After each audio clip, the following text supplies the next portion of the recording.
Hey, welcome back to the channel. It's your man Prime Time, and you already know you're on Prime Time Talk TV. And yeah, I'm back at you with another good video, and you already know the routine. Once you enter my house, wipe your feet off, hit the like button, hit the subscribe button, and smash the bell icon so you can be notified the next time I drop these next latest and greatest videos like these. Oh man, let's go ahead and jump on into this video, shall we? How about your boy Nate Diaz, man? He completed something that I didn't even think he was possibly gonna complete, and that was fighting Tony Ferguson, the person that beat Khabib, and didn't just beat Khabib, but he made Khabib retire. And this is the person that Nate Diaz had to fight at the last minute, and I'm talking about less than 24 hours. He was told to switch the person that he had trained weeks for.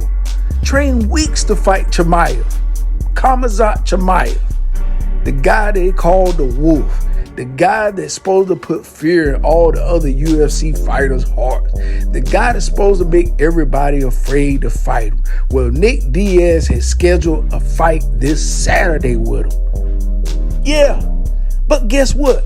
Chimaev missed weight, came in overweight. Was it on purpose? I don't know. We don't know. You need to ask him, because he was standing on the scale smiling. And it kind of takes me back to something that Israel Adesanya said after one of his fights. He said that maybe Dana White, if you start finding these guys 80% of their purse, they won't come in overweight, trying to find an easy way out of a fight with somebody they probably felt like they couldn't beat.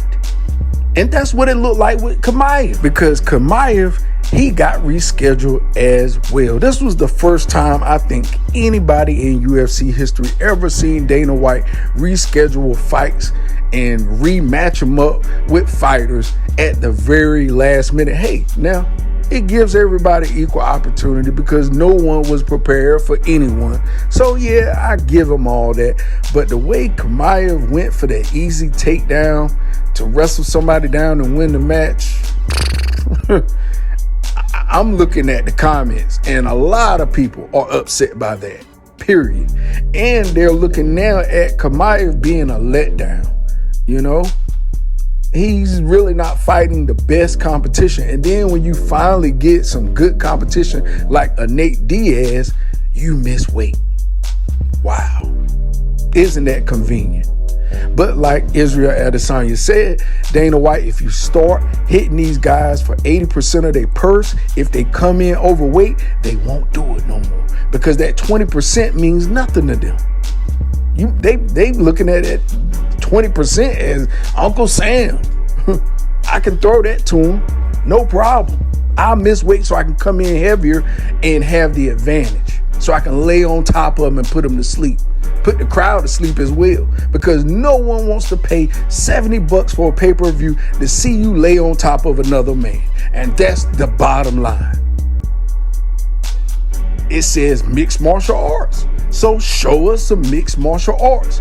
I think it should be a rule from here on out for UFC. If you are in a wrestling match, then you should be allowed to wrestle. But if you're in a mixed martial arts match, if you throw no kicks and no punches, they should make the fight continue, period. Period, hands down. Well, you know, anyway, I digress. Let me go on to why I'm actually here. And it's here to celebrate Nate Diaz's long, illustrious career in the UFC. You're talking about somebody that started his first match in UFC Ultimate Fighter 5. That was in 2007. Wow. And not only that, but he has 16 bonus fights.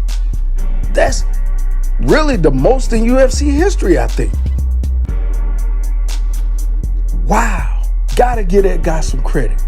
Gotta give Nate Diaz from Stockton, California, 209 his props. And not only that, let me show you how really crazy that match was with Tony Ferguson. You know, Nate Diaz is from the area code 209. Well, guess what time the referee stopped the fight on that chokehold that he put Tony Ferguson in? With 2:09 left. 2 minutes and 9 seconds left in the fight, the referee stopped it. Wow. I'm big on numbers. When I see numbers remind me of things. Numbers put you on a mental course of, wow, that lines up. Him being from the area code 209 and then choking somebody out and winning the match with 2 minutes and 9 seconds left. Come on, y'all. You gotta see the signs in that. Spectacular. For real. I give Nate Diaz his props. And even after the fight, you know, he gave his props to the UFC. He thanked Dana White and he thanked the Furtado brothers for giving him the opportunity. And he thanked a few other people, his team and his brothers and yada, yada, yada. But one of the things he said at the end kind of shocked me. He said that, hey, you know, I plan on going, you know, elsewhere than the UFC because his contract ended with the UFC this last fight. This was his last fight with the UFC. Crazy. How many years he put into that sport, into that business, and into the UFC.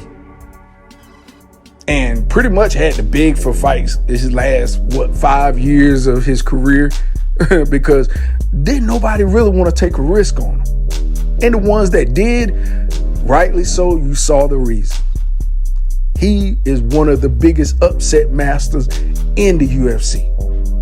One of the best performers and one of the best trash talkers, period, in UFC history. He brought out the dog in Conor McGregor. You remember that? Him and Conor McGregor fought. You know? But, hey, it is what it is. I definitely appreciate, you know, Nate Diaz and the Diaz brothers for what they brought to the sport. Their competitive nature, their versatility, their talk, their trash talk. And then also helping mentor the next league of UFC mixed martial art fighters. Because you know that's what they've been doing, coaching. You know? But, hey, it is what it is at all times. And I'm thankful that I got a chance to watch his career. I saw him grow from the beginning to right now where we are. And hey, I tip my hat off to him. Tip my hat off to the Diaz brothers and to California Stockton.